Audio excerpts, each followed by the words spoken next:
Where are you from? I'm from, well, I was born in Tampa, Florida, so I'm a U.S. citizen, but I grew up in Austin, Texas. Oh. And what subject do you teach?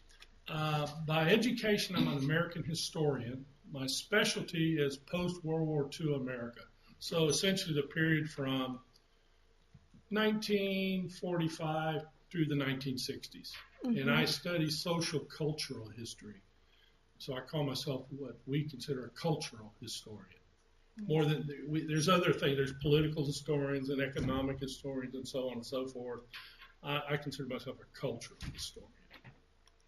Okay, and how long have you worked in Krosno? I have been here 14 years. I'm completing my 14th year. Yes. And how long have you worked as a teacher?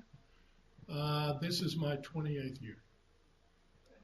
But part of that, while I was teaching, I was also an American baseball coach.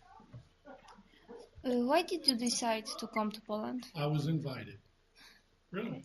By a friend or family? At the time, it was the head of the English department here. His name's Władek Patalish. He's a professor at Jagiellonian.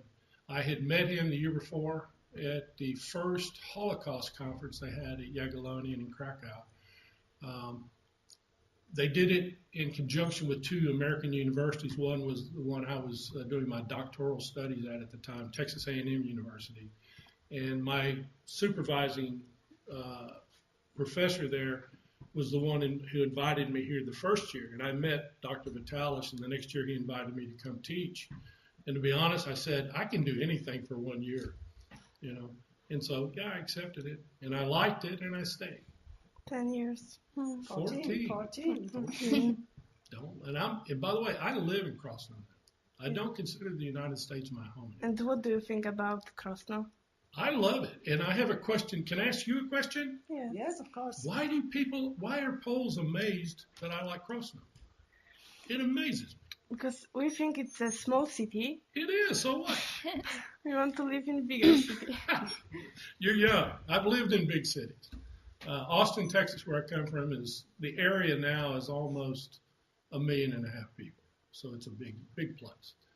I like Krosno, and it's 50,000. I can walk from my house to school. I can walk to the shops. You know, it's easy. And I'm an American. We don't walk anywhere. You know that, right? Mm-hmm. Yes, we know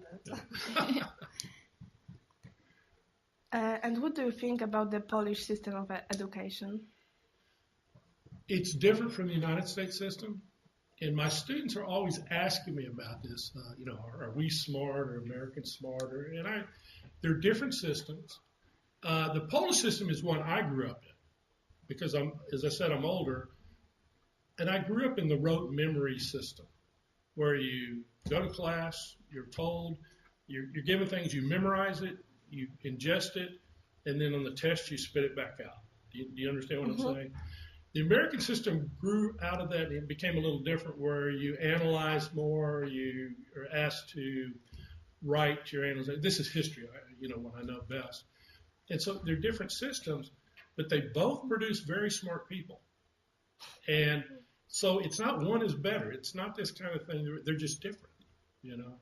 And yet they're not totally different, Our high school systems are much like yours, okay? And I mean that in the sense because I know a little bit about Polish education in the high school system. Like your last year, you study for the Matura. So much of your work is done studying to the exams. Okay, it's very similar in Texas and most of the U.S. The last year you study to pass the exams to get out. This kind of thing. And do you see any difference between the Polish students and the American British students? I sort of just said that, but I really don't, and I never have. Even my very first year here, when I didn't understand anything, I told my students even then. And I look at you right now. Any of you could be in my classes in the United States when I taught. You're young people, you're smart people, you're inquisitive, you got good minds. One difference is Polish students generally don't ask questions in class. All right, I'll lecture today and I'll say, do you have any questions? You'll just sit there. Okay? And then after class, you'll walk up to me one by one. What about this? And I say, why didn't you ask that in class? American students are generally a little more willing to ask questions, okay? If there's anything, that may be it. But each of you, and I'm talking even the broader rim, all of you could be in an American classroom and nobody would know the difference. Really. Good to know. Yeah. You're not different. You dress alike. You're beautiful, and well, the men are ugly, but the women are all beautiful. I'm just kidding, men. You're not ugly. It's just teasing. It's a joke. No, it's really you could be in an American classroom and nobody would know the difference. And now, do you feel safe in our country? Yes, I do. Now, you want a bigger answer to that question? No. Okay. No, I feel very safe here. So that's good to know. Yeah, Yes. I feel sure. As a matter of fact, I feel safer here than I would in the United States. Yes. Sure. I grew up in the United States, again, 50 years ago. I remember going to college and coming back the first weekend, and my parents were gone, and they locked the house. My house had never been locked in my entire life. I didn't have a key. I couldn't get in my own house. I had to go to a neighbor to get a key to get into my house. Today, you have triple locks on everything. You know, Poland, I don't feel like I even have to lock my front door. Yeah. So, yeah, I feel safer. And what do you like most about Poland or Krosno? Are the people kind, helpful to you? Well, people are very friendly to me. Very friendly. Always have been since I can. There's an inquisitiveness about, I guess, because I'm a stranger, people like to talk to me. By the way, that's an annoying thing, too. If I go into a place and I'm sitting and having a drink or wine or something, everybody wants to talk to me. And I don't, you know, sometimes you like to be just private and left alone. Poles don't like to leave you alone. They want to talk to you, you know. And I try to be pleasant for a while, but then they just want to keep talking to you. And I like to just go and have a casual drink and not do anything. It's sort of funny. It can be funny. Yeah. But no, and I'll tell you what I really like, but this is maybe partly me. I love the sense of family that Poles have. This idea that just this closeness among families. And it doesn't end just because you moved away. You know, you come home for your holidays. You know, I love that. That's not always true in the U.S. As a matter of fact, you know, the idea of real sense of togetherness and family, it's important for many people there, but it's lost on some too. You know, and that's sad. But then there's a lot of diversity in America that you don't have in Poland. You know, you're not a diverse society like we are. I mean, we're so many different ethnicities and kinds of people that maybe I'm overgeneralizing. But that's one thing I really get here, and I really do appreciate. It's a sense of family. And maybe come back to your work. And what do you like the most about your work? Honestly, my favorite thing is I love young people. I do. I like working with young people who are, especially in college. You know, in seniors, you're getting this as you finish your high school. You're learning to think for yourself. And I like to watch minds grow. You know, I get students in college, and this is the first time really on their own. Okay, they've come, they're in a flat here, they've always lived at home. They have to learn to make their own rules, to find out what's wrong and right for themselves in a way that mom and dad aren't always there, or grandma or grandpa and so on. And I love to watch minds develop. I love to watch people gain confidence in themselves. And that's really what the college experience is about. And that's why I really enjoy what I do.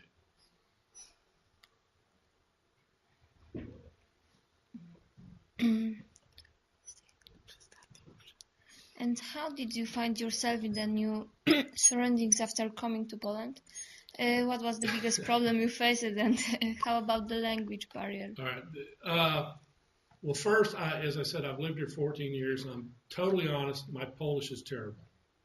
It still is. Can you But that's say because anything? I'm lazy. Yes, I can. Jeszcze jedno piwo. All right. I can get a beer. All right. I can do little things. I go to the store by myself. I go to my doctor, and he speaks no English, but we communicate. When I was first here, I knew no Polish. I was very terrible at it. But I would go to stores, and I would just point. I need that, and I need two of them. You find math, you can communicate with anybody. 1, 2, 3, it's easy. So you point, and then they would realize he's a dumb American, so okay. So it was fun. And this is an American thing. This is a very American thing versus a Polish thing. The first time I went into the store, and I was at the meat market, the counter, all right? Well, you know how you queue. And Poles queue like this. Americans, you don't bump into an American. We like our space. So I couldn't get over this. I was here at the little Spolem store around the corner, and I stand and I'm in the line to get some, and these really sweet ladies are just bumping into me and looking and nudging. I'm going, what is going on here? But I didn't react. I didn't say anything because I knew this was normal. Everybody was doing it. But Americans are going, whoa, I need my room. Where's my space? So that was one thing that took me a little while to get used to. There were lots of other little things. I have some really funny stories that would take all day to tell you of just learning how to live in a foreign environment. Okay, an alien environment for me. I was the alien, but you know what I'm saying. But you adapt. One of the curious things, and this is, it's a fault of Americans, and I know we have this fault. Americans, everywhere they go, they think everybody's like Americans, and they really think that everybody should treat them like Americans. I quickly learned that's not any good. You're not going to survive if you act like that. So I adapted fairly quickly, and but I have friends who come and they can't understand, But they do this if they go to Germany or France or England. It doesn't matter. It's just the way Americans travel. They're not very bright sometimes. So you answered all our questions. Yes. You said I couldn't expand on something, but I would like to expand on something because I think it's your generation that needs to do something about this. And I love Poland. I really do. You asked me if I feel safe here, and I do totally. But I have a lot of students here who are here on Erasmus programs. I have kids from Turkey and Spain, and they're not traditionally looked like Poles, okay? They're dark-skinned, and they are being harassed here. And this is not, and you know what I'm talking about. I'm not talking just crossing them. This is in Poland. Yes. There's a reaction to foreigners right now, and there's an issue about foreigners. This isn't all of Europe. It's not just Poland, okay? This is one of the EU crisis things. But I think it's your generation that has to really change this, okay? And normally your generation's fine about it. It's older. And by the way, the same thing is true in the U.S. You see prejudice all the time, okay, in reaction to prejudice. But I would encourage you, when you see foreigners, just engage them, be friendly to them. Make them feel welcome. Because a lot of my Erasmus students are very nervous here right now. And this was not true in past years. It's gotten worse. And maybe that's more than you want to hear. I don't know. But I would like to see you guys make a difference with them, because they're good people. And they're nice people. And they're nice kids, and they're smart. And they like it here. They really do. But they don't feel comfortable here. They don't feel safe. So that's more than you wanted to hear, I know, but no, we want to hear. But Yes. I think it's your generation that has to make that difference. It's the young people that will change and make that good for people who do want to come here and be here. Because I've loved my experience here. And I will also say it's not all good. Not everything's perfect. But that's because this is a place like any other place. It has problems and issues and things, but it also has so many good things that outweigh all the bad to me, And I don't find much bad. But I look Polish. I could be Polish. I'm a white guy and, old, scruffy. I'm not handsome like most Polish men, but, I feel extremely comfortable, but I feel for my kids who don't, my students, I should say students. So that's all. So maybe you will tell us something more about some issues connected with your job here? Things like working hours, Yeah. your relationships with the students, working Being, conditions. yeah, Oh, being things an like that. American here, my Polish colleagues are very traditional Polish teachers. Okay, So is it good or bad? it's very good on their part because they're excellent teachers. But it's not friction. I don't want to say friction. There's allowances here made for native speakers, as we're called. Okay, for outsiders who come here to teach.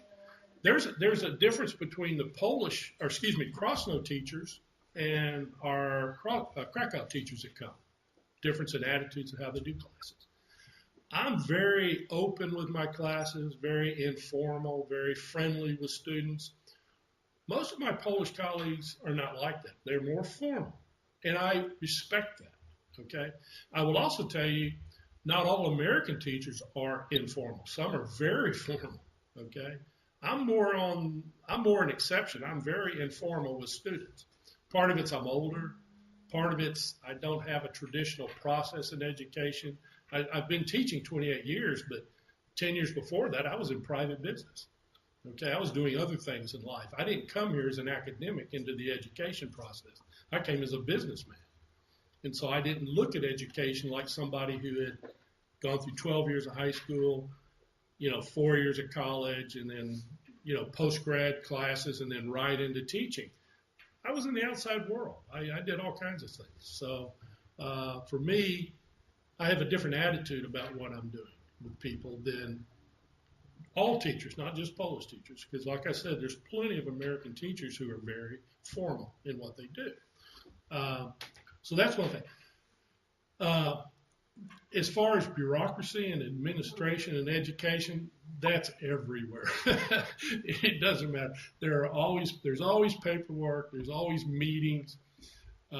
My colleagues will tell you I hate meetings. I absolutely hate meetings. For me, I tell them all the time, if you can put it in an email, I don't need a meeting for it. Just give me an email. Put me a poster. But we go to meetings. I have to go to meetings. I go to meetings. But no, there's not a lot of difference in what I've experienced here in terms of the administration and bureaucracy of education and things like that.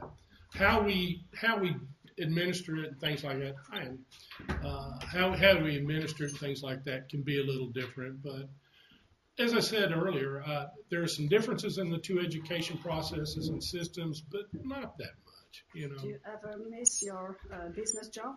That's a really good question. No, I don't.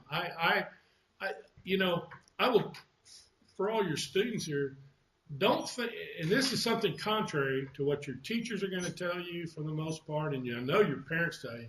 They're going to say, oh, you got to go to college, and you got to do this, and you got to do this, and you got to do this, because this is how you prepare yourself for life. I really agree with that, and you should. But I didn't follow that prescription, if you want to call it.